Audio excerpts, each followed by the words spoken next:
It is absolutely time to make up for lost time.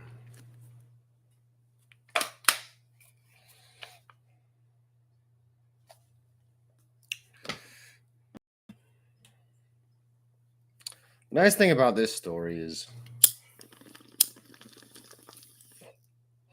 it's short. It's not a short story, but it's not quite a novel, I wouldn't say. Which is a bit misleading, as it does appear to be about 300 pages, but no, just over 200, which means we're already halfway there.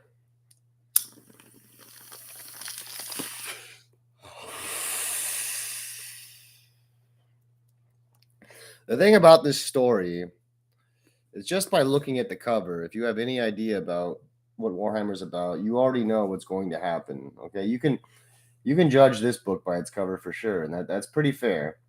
They all go the same way, right? But what's different with this one is it gives you perspective. You see, I had once fancied myself a fan of the Tyranids, but it was very hard to get into their headspace simply because they are not human. They are obscenities. There was one short story that I'd come across once on the internet. It was very well written, and it was very short. It was about a lictor.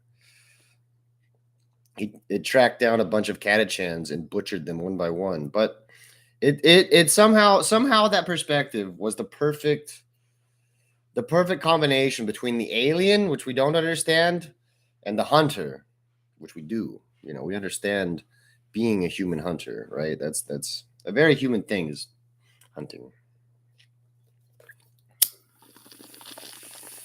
You already know how it's going to end. However, it's interesting to see how we get there.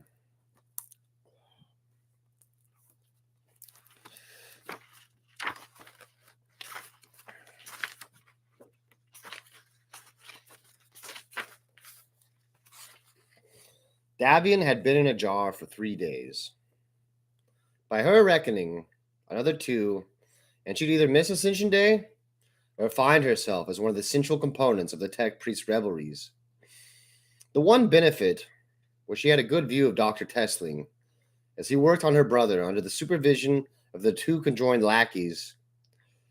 Neem seemed in less pain and had bulked out even under the doctor's administrations. Dr. Tiesling had not only saved him, but exalted him.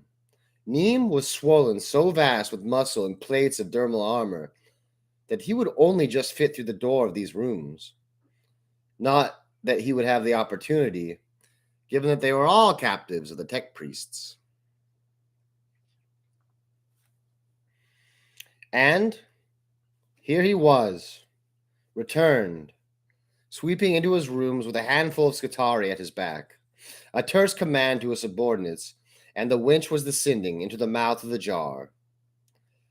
She tried to get Dr. Tessling to operate it while the priest was away, but the man seemed utterly whipped, terrified of offending their brutal captor.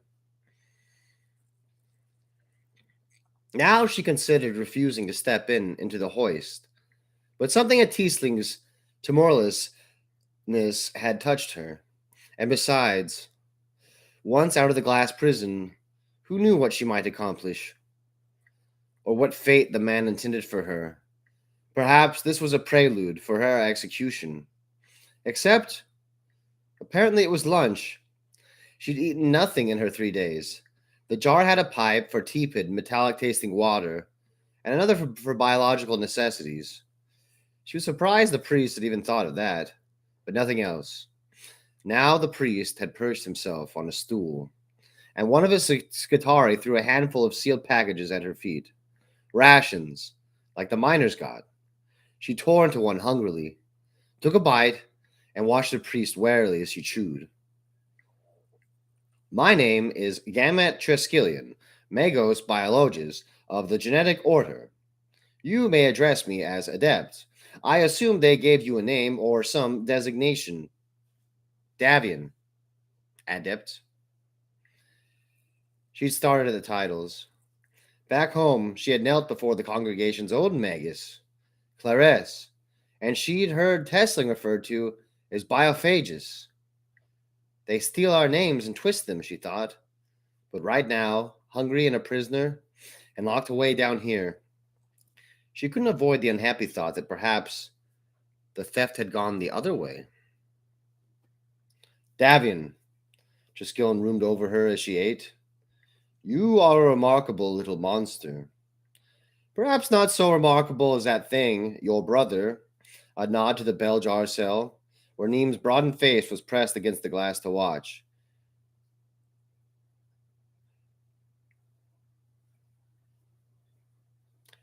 Davian, Triskelion loomed over her as she ate. You are a remarkable monster. Perhaps not so remarkable as that thing, your brother. A nod to the bell jar cell, where Neem's broadened face was pressed against the glass to watch. You belong to a subset of Murad's population. You're the relic of an invasion from generations ago. Probably your monstrous progenitors wanted you to take over this world for their own appetites, He smiled unpleasantly. But that hasn't happened, has it? They attempt by your assassin on our fabricator general was sheer desperation, and it failed. He lifted one finger, the metal one, which seems ironic given where we are now. If only I'd been a step further back from Brazilum, how things would have differently developed. Davian blinked at him, not following, but awaiting any opportunity his words flung her way. You know, obviously, that everything done by our priesthood is to advance the perfection of the universe towards a more efficient cosmos and the perfection of humankind. He rattled off the words, almost blandly, and smiled at her reflexive scowl. Oh, you don't believe? Well, what you are, I can understand that. I could go to the Fabricator General right now and tell him I've uncovered. Oh my goodness. Oh my goodness, man. It is so hard sometimes to read the way this guy writes. I'm going to take a long rip and a breath because I tripped.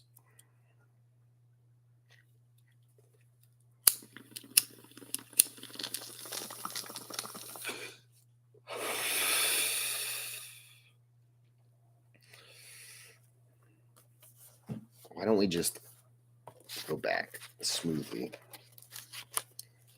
You know, obviously, that everything done by our priesthood is to advance the perfection of the universe towards a more efficient cosmos and the perfection of humankind. He rattled off the words, almost blandly, and smiled at her reflexive scowl. Oh, you don't believe. Well, being what you are, I can understand that. I could go to the Fabricator General right now and tell him what I've uncovered in the South Chasm, and he'd tell me to root you all out, bring you in to be purified at our feast, or just incinerate you in your holes. That's the fate your little strain of abomination has earned under Berzellum. He would see you as needlessly organic. Davian could only stare blankly and wait. But I, he went on, am a more benign director, or would be, had I the chance to direct. I am sure that, in your own mind, you wish to serve the Emperor and humanity, and all things can be made to serve. In serving, they become a part of the greater machine. As the machine progresses forwards, so they move with it, rather than being ground between its gears. There is a way for your little rat's nest to become more than a charred spot in the histories, little Davian. There is a way for you to serve. And what if I don't want to serve? She demanded. There was a moment of shocked silence. She wasn't sure where it had come from. She was a prisoner of the Hollowmen. Those who used people up and cast them aside. Her place in this world was to obey. She felt a surge of defiance pulsing in time to her heartbeat, waiting for the Skitarii to step in and strike her. Triskelion laughed over the rattle, like the rattle of broken things. Everything serves, he told her, either as a component or as fuel. Your fellows, taken in the streets of the South Chasm, they will be fuel. Their purification will feed the belief and understanding of the faithful. They will be a salutary lesson, or that is what Brazilum would make of them. If I am able to take the decision, I might rule differently. I might instead find a way to incorporate their virtues into the machine. Your family is avatism, Davian. Once it might have been a threat to the purity of this world, but how many generations have you malingered here, unseen and useless, like a vestigial organ? If there was ever a moment for you to accomplish the will of your monstrous progenitors, it is long past. You are an equation with only two possible solutions: service or extinction.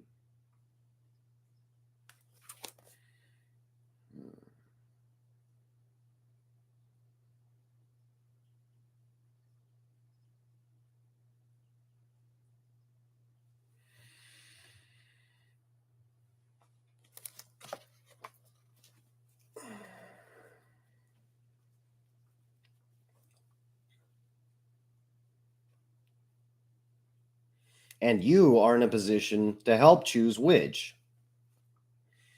Davian was aware of Tesling hovering between them, and Neem, pallid hands clapping before him. She glanced his way, and then slapped her eyes guiltily to Triskelion.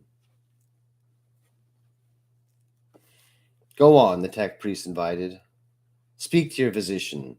He knows. Doctor? Davian whispered. For Tesling was one of the elders, a man high in the ranks of the congregation. Surely he would resist any inducement to cooperate with the hated taskmasters. But the doctor just hunched his shoulders, his lined face drawn tight with worry. He will burn us, Tesling whispered. We hid for so long. We struggled in the shadows, but now he has seen us and knows us. My child, you must. He. Here, in Triskellion's chamber, he looked small and weak and old. Must what? Davian demanded of him, of the tech priest. She saw Neem staring at her mutely. A jolt of sibling empathy. She took strength from this. What does he want, taskmaster? The insult glanced off him without leaving a mark. I? Why, Davian, I want to meet your family. I want you to take me to your misbegotten people, so that I might have an audience with your elders.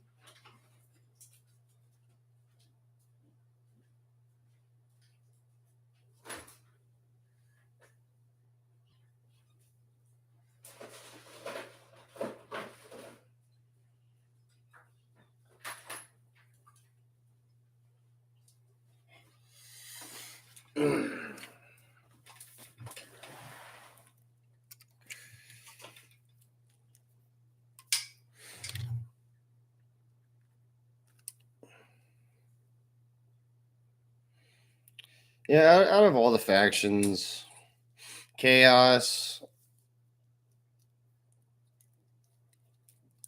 the Adeptus Mechanicus, and the Gin Stealers, they're probably the funniest. They're probably there is one book with all three of them. I think I have it. It's pretty wacky because they just outdo each other with ridiculousness at every turn.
How about now?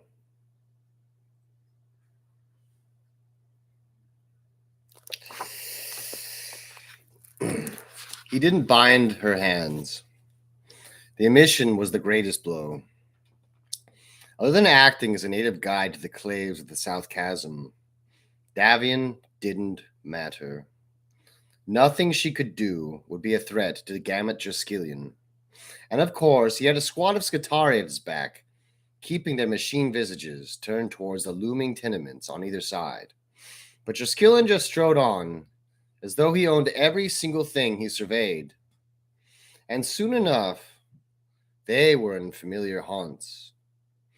At first, it was just one or two homes and buildings where the congregation had established themselves, made converts, and set up hidden chapels. Then she was stumbling over the rubble of the conscription pools passing, knowing that whole floors and wings of the faithful had been hauled out by Jaskillion and his troops a few days before, and, just one street further on, she stopped. The feeling of betrayal was too great. Any further, and she'd be in sight of where Testling's clinic had been. She'd been looking up at the broken walls of the buildings she'd been born in, where the congregation had its heart. Magus Clares lived there, and there were covens of elder generations, her aunts and uncles, and great aunts, and even older uncles, those closer to the stars than she was, kin to the angels who would, yes, she still believed, come someday, soon, to save them all, to embrace their poor faithful in the divine union she had always been promised. What are you waiting for? Jaskillion asked. And then one of the Skitarii leant in and made a buzzing report she couldn't follow, and the tech priest said, "We're being watched by your kin, no doubt. Call to them. Let them know what they must do." And she couldn't.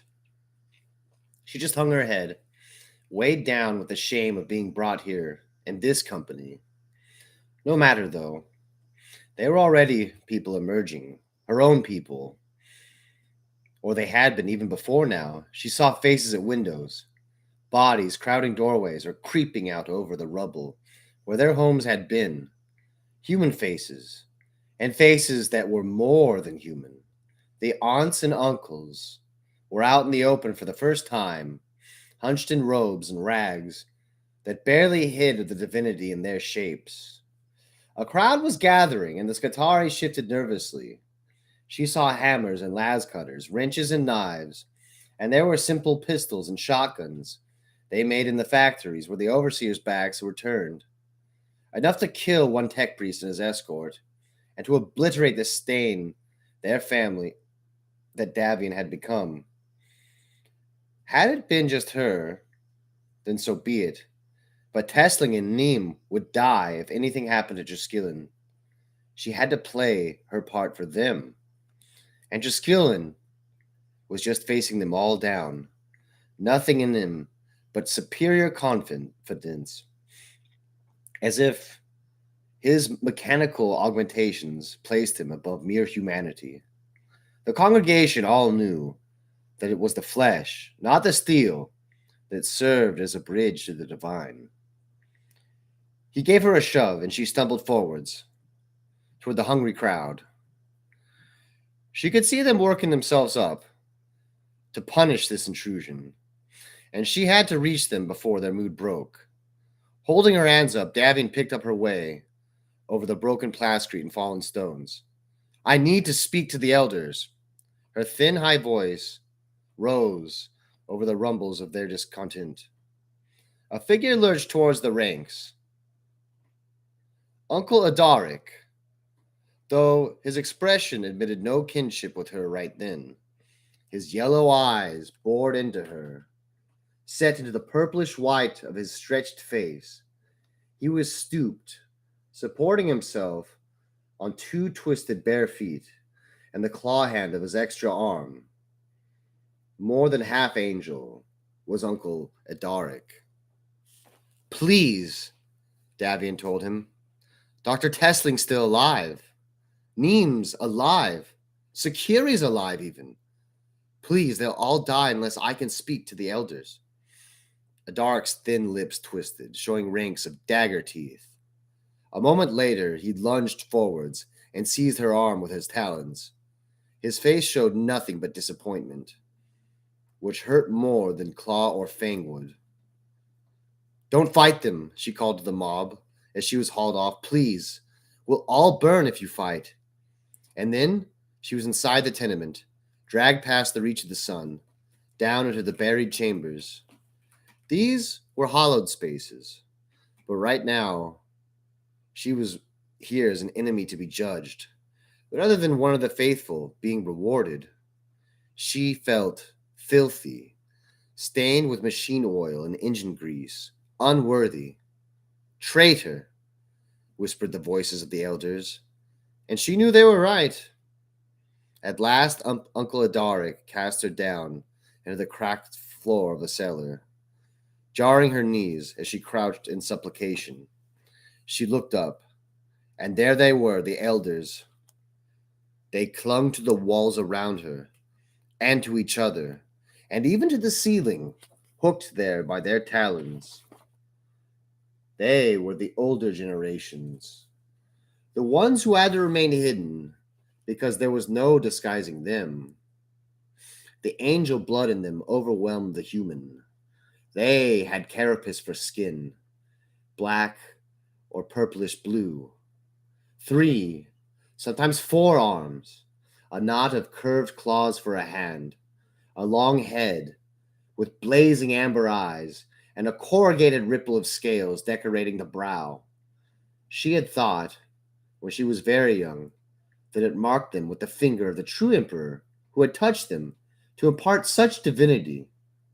They swayed and clung and rustled and lured down at her, and she shrank back before them.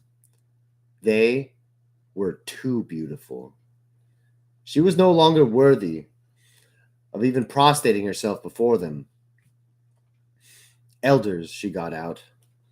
Uncles, aunts, forgive me. I had no choice. She has betrayed us, Uncle Adaric called out. She has brought a hollow man here. He knows. She has spoken our secret names to the outsiders. No, Davian protested. I've told nothing.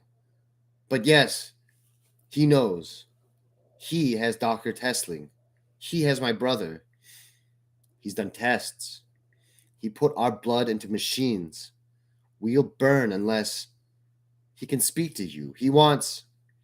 She didn't truly know what Triskelion wanted. He wants to make a deal. She hoped that was true. Tear her, one of the ants demanded. Devour her! Davian bowed her head, knowing it was no more than she deserved, hoping that her betrayal wouldn't taste like poison to them. Tears were running down her cheeks.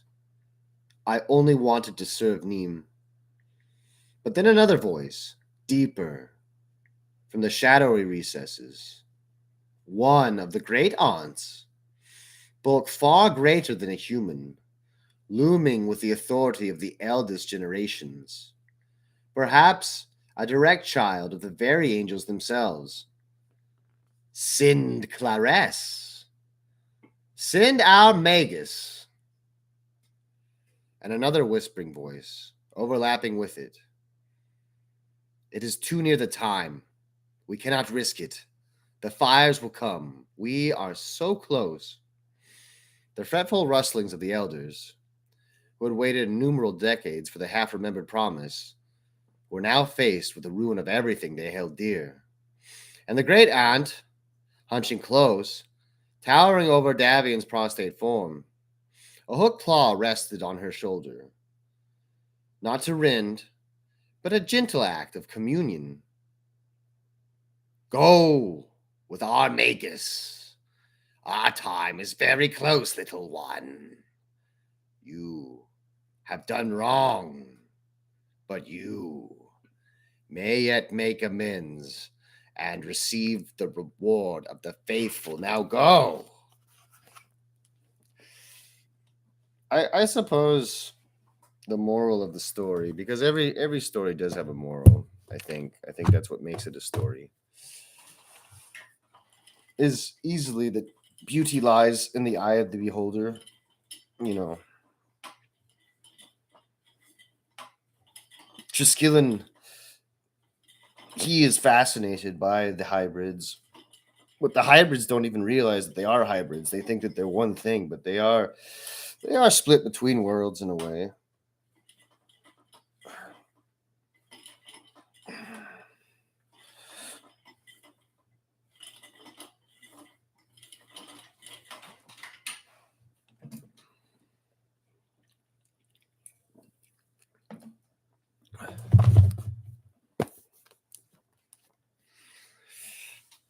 Triskelion had spent half the previous night with the probability engines, entering his parameters and reading over their predictions.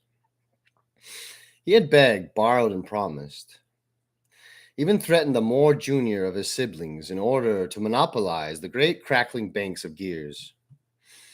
He had raised the specter of his new mock title, the Chief Festivator, and lied that it was the Fabricator General's business he was on, when it was anything but. He had been concerned solely with prognostication. He was on the brink of doing a great and terrible thing, and he needed the engines to guide his hand. Brazellum was not liked, after all. Triskelion wasn't the only tech priest repeatedly passed over. If he simply stood and declared his public opposition, who would flock to his banner? Almost nobody. Not even a question he needed to formulate for the engines. The hierarchy of the Adeptus Mechanicus was a machine of slow and badly oiled parts, and set on rails. To change its course took more than merely waving a flag and a petition. And yet, following his most recent audience with the despised Fabricator General, he knew he could not live another month in Brazellum's shadow. No more simpering mockery. No more wasting good resources and research. No more art. Marad would be a jewel in the Order's crown, and Triskellion's name would be praised from here to Mars as a paragon of incisive thought. And I should have been Fabricator General anyway. All those years ago, it should have been me. The algorithm had been biased when it selected a new leader. That was the only conceivable conclusion. No properly calibrated procedure could have selected Brazellum over him. Some clerk inputting flawed data, some faltering cog, or else he cheated somehow. Too many years, though, to simply pull on a thread and unravel events back to that time.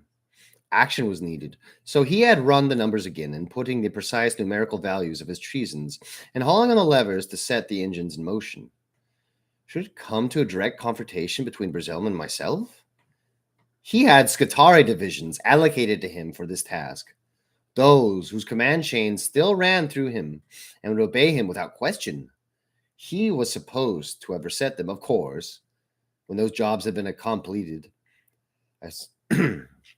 But somehow, he'd never gotten round to it.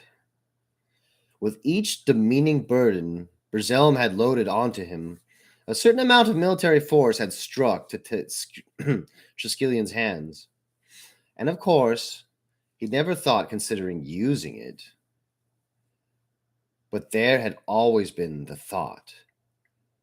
What if I can catch the bloated bell in some actual heresy? What if this wretched art can be mathematically proved to be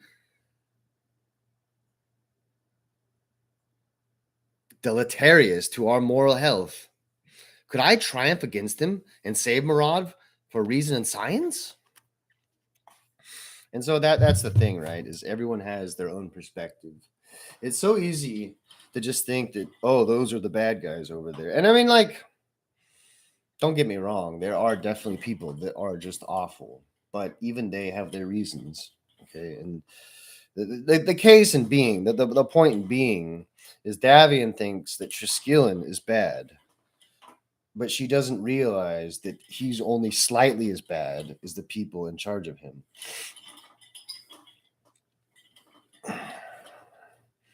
At least immediately to them. She doesn't even realize the whole hierarchy. I mean, she realizes that he's not the fabricator general, but she thinks that he's like basically one of them when he's not. And I guess well, what I'm saying is they all have their motivations. I mean, he's a douche, but there's a reason he is. There's a reason. He's got his reasons. But I mean, it makes it kind of boring if we justify everyone. Case in point, Corella DeVille, she ends up becoming evil because Dalmatians killed her parents. Like at that point, it's just preposterous, but okay.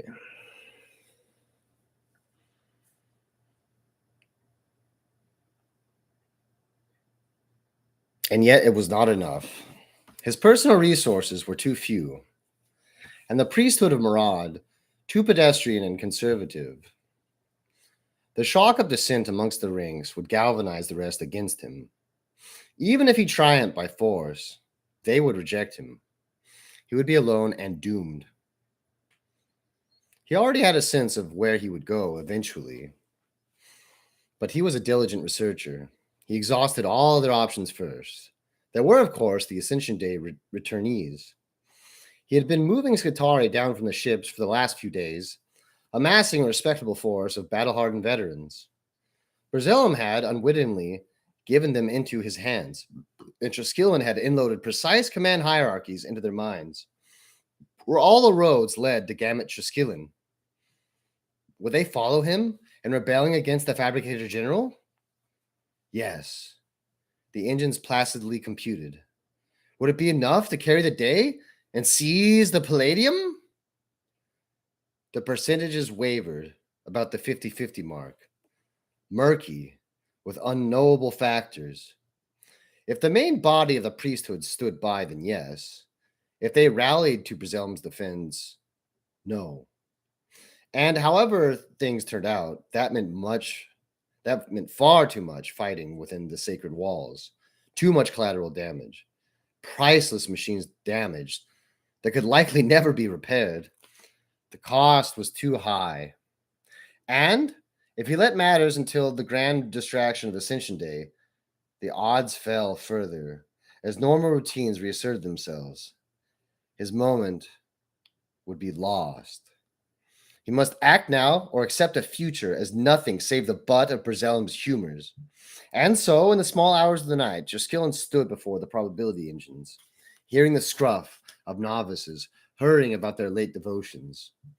He sought within himself for the routines and rituals of worship that would bring peace to his mind. But they were absent.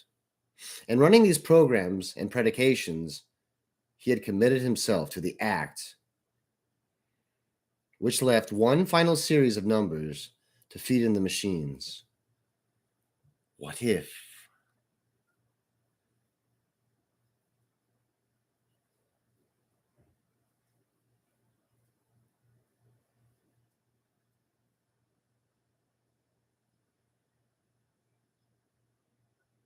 The girl brought him within the walls of their filthy tenement, down to the cellars of cellars. They emerged into a crumbling, buried chamber that stank of unwashed bodies. The walls were decorated with sacred art, as though this place were just some local chapel where the real worship might take place. Triskelion wasn't fooled. He knew the signs by now. The figure of the emperor, carved into the wall and worn smooth by generations of adorning hands, was subtly unorthodox.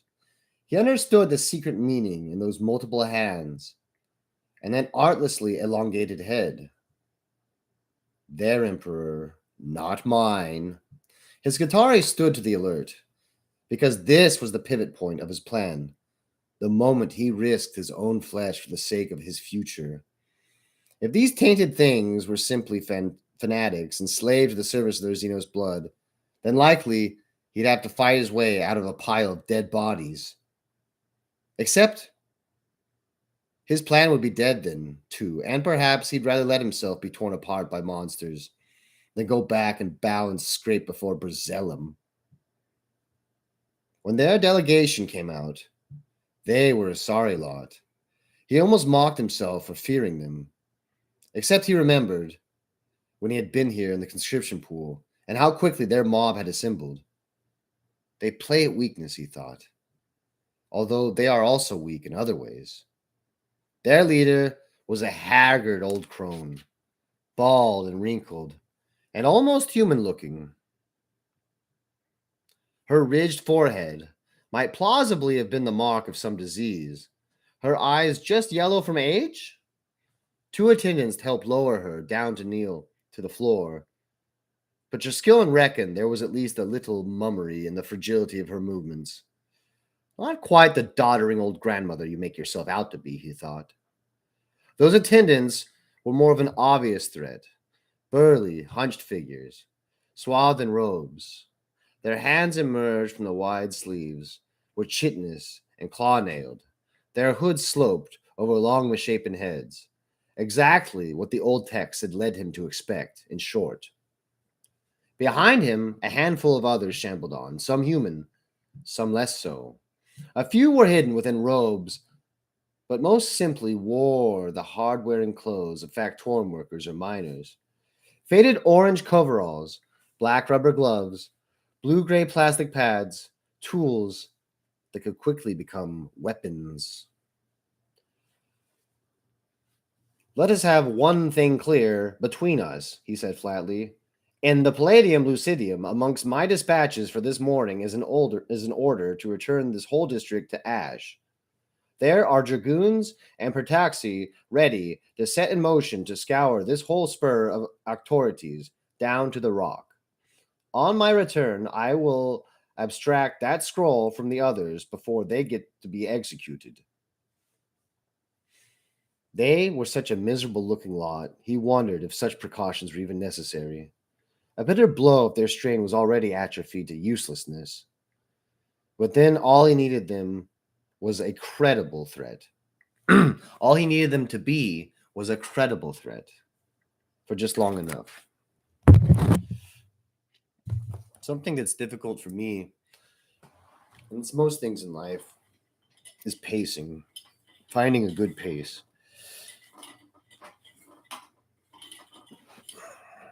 It makes a difference. Definitely makes things smoother.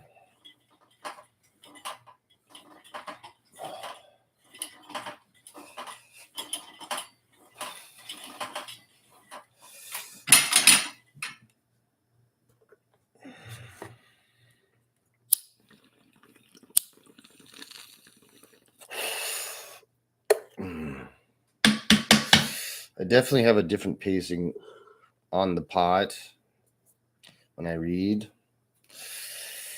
Drinking, I seem to read for a long time. I can read for like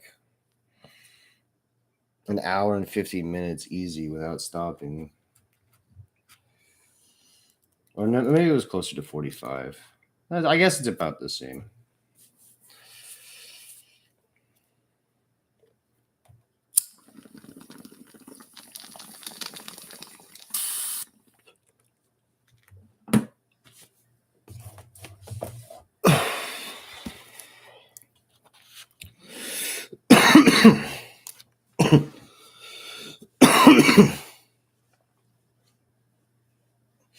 What do you call yourselves? He demanded. The Congregation of the Blessed Union? I have that right. He'd browbeaten the girl into telling him. We are merely poor servants of the Emperor, the woman whispered. I am Clarisse. I guide these poor penitents. You can spare your wind. I know what you are, or rather, what you were. You are the echo of a Xenos intruder that came to Marad generations ago and infected people here in its blood and its thoughts. You are the last vestiges of the taint it spread, covered over with skin of imperial doctrine. He gave his broken gear chuckle at the look of her outrage. I am high in the ranks of the Adeptus Mechanicus, woman. Do you think we know nothing? And yet, where are your monstrous overlords? Were they lost to the warp, do you think? Or were they never there? I can only picture your progenitor, poor lonely monster that it was, creeping out at night to stare up at the stars and pine, before crawling into the dark and teaching its brood its lies. She hissed at him, and he thought he might have pushed her too far, but she was old and beaten. He read it in every line of her, a life stretched beyond the dreams of most on Murad, and every year of it lived in the shadow of disappointment. Your assassin did almost kill the fabricator general, he noted. Came perilously close, in fact. If only I haven't hauled the bastard down, he thought. I imagine you would have tried to rise up right then, swarm out of your cellars and culverts, waving that tatty little banners of your cult. And I've seen you can throng through the streets as well as any mob.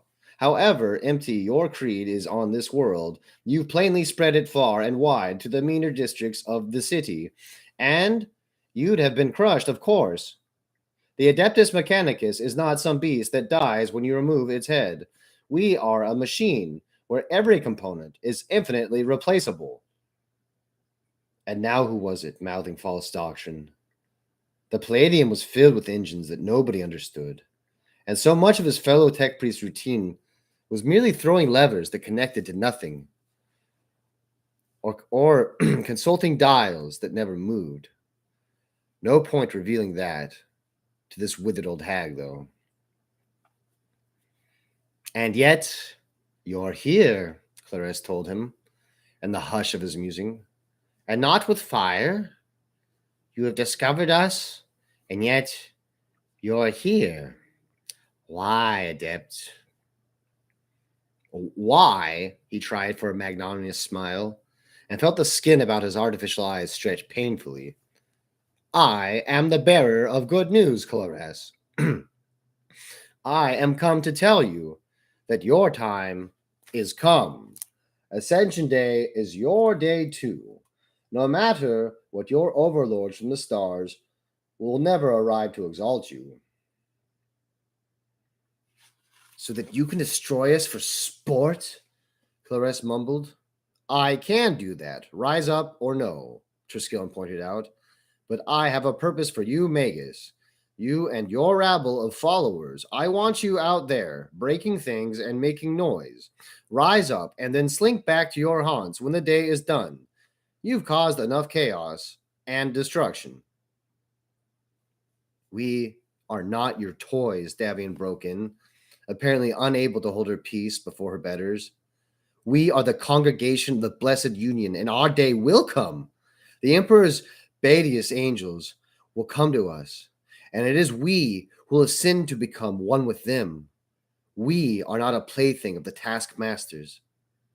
You are what I say you are, or you are nothing, Triskelion told them both flatly.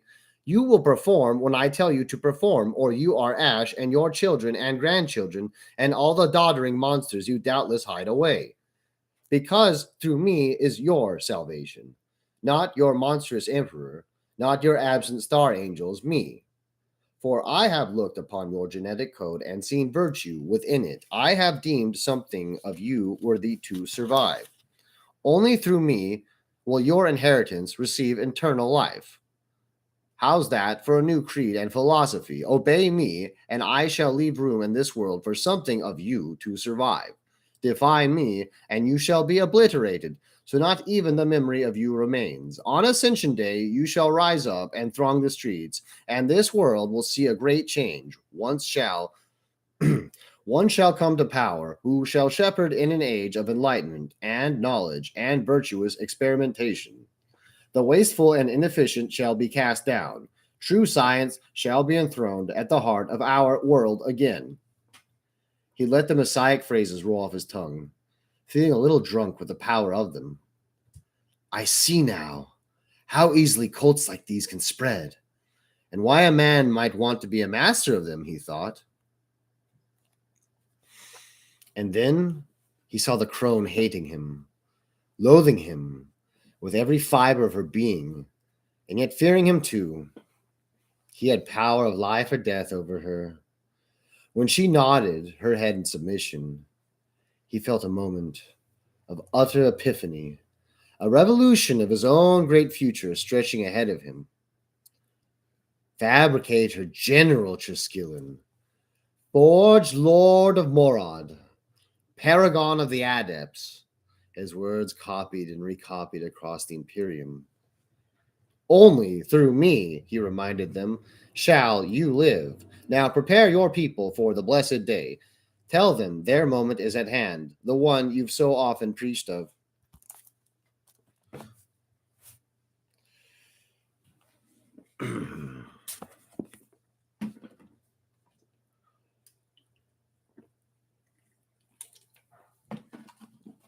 These ahas are very mediocre.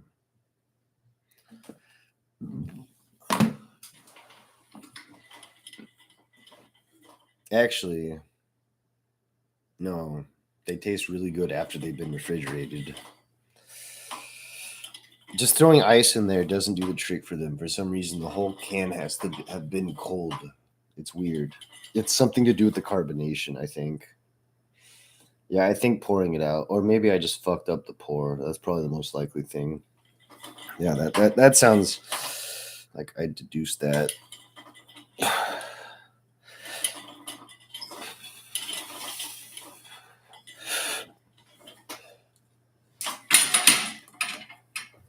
The Bowflex Home Gym, available at Sears. There's no more fucking Sears though.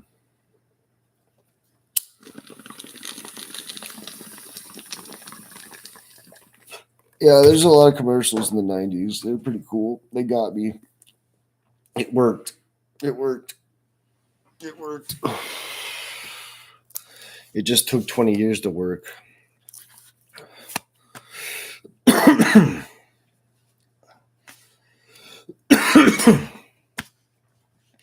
On his way back to the Palladium, Triskelion had to medicate himself several times to flatten his emotions.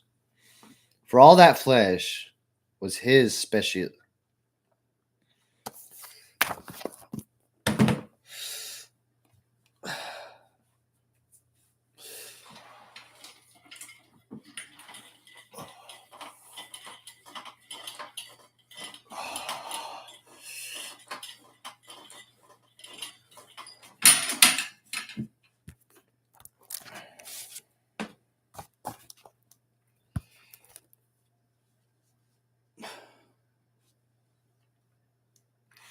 For all that flesh was his specialty.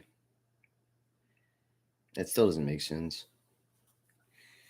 The guy that wrote this is some sort of Slav. I don't know much, but that's a weird Slavic last name. And so I don't think English was his first language. He's not. He's more of a storyteller than he's a writer.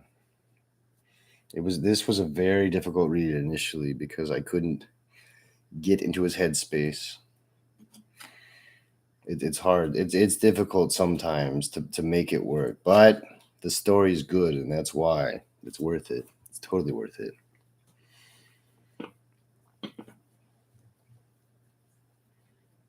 On his way back to the Palladium, Triskelion had to medicate himself several times to flatten his emotions. For all that was flesh was his speciality. He recognized that its excesses must be kept in line. Clinically, he cataloged his various species of sensation.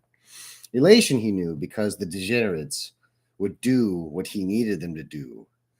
And running underneath it all, a little current of fear. Perhaps tomorrow, he would see no more than a feeble mutter of complaint from the South Chasm districts, and the Fabricator General wouldn't even pause in his festivities. The emotion was right and proper, he supposed. What was ever achieved without risk? He assured himself that he held all the cards, both against Berzellum and against the worms of the congregation. He had run his calculations, hour upon hour of them, stacking probabilities far in his favor as the circumstances permitted, and nobody need ever know. When the dust had settled after a truly memorable Ascension Day, he would have it all. The congregation's sad little rebellion would expose Berzelum for the failure he was, and then he, Triskelion, would swoop in and save the day. Cue acclaim and a prohibition above all, and a newly appointed provisional fabricator general. Perhaps a thrilling thought. He could even arrange things so that Berzelum got himself killed. If the man put himself in harm's way, everything was in place. He had eliminated every possible chance of error. So why was he feeling so jittery? There had been that final exchange between him and Clarisse. After she had bowed her wrinkled bald head and agreed to everything, made her cult the tool of his own personal ascension, she'd looked at him and fixed him with her yellowish eyes and said, "But we must have our champion." What champion? He'd scoffed, thinking of the bloated monster that was Testling's experiment. You know her, the Magus whispered. Your arm remembers her. And that upset him just a little, thinking back. Because how could the woman have known what happened in Berzelum's audience chamber? Is she a psyker? Is that a part of her Xenos genetics? He felt that he had thoroughly atomized the alien components of his prisoner's blood. Surely he would have found some suggestion of. But then, could even a human psyker be reliably detected by such means? And anyway, a little prescience of distant things would change nothing. She's for execution, he told the hag. They'll have her beneath the arena by now with the rest of the offerings. They'll be stoking the furnace for tomorrow. With prayers and ritual, and great lines of novices swaying back and forth along the gantry to pour blessed oils and libations onto the red-lit mouth, so that it would consume the imperfect with holiness as well as fire. She is for rebellion, hissed Clarisse. Where she goes, the congregation will follow. They will hear her song of insurrection and their blood. We need her. You must give the girl the means to free her. A nod at the clerk. And he must give her nothing, of course. He was the master in this situation. He need not concede even the slightest gradation of advantage to his tools. Except she had looked him in the eye, and he had nodded, finding the proposal unassailable, and had given out the emergency frequencies for the glass cells. A small thing, it would change nothing. Yet, looking back, it left a worm of disquiet in him that, at the moment of his triumph over them, he had simply given them what they wanted without hesitation. And what could the girl do, really? She was nothing, the lowest of servants. But when he had told her what she needed to know, Davian's stare had not been the vacant look befitting a menial. He'd had an uncomfortable feeling that true fanaticism was building in that young head, even more than the old witch. Magnanimity, he reassured himself, and yet he remained uneasy, all the way back to the Palladium.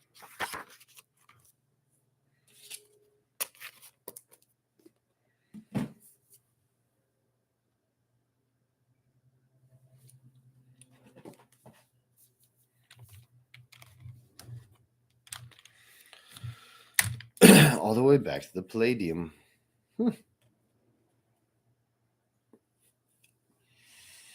Wow, that was really bad.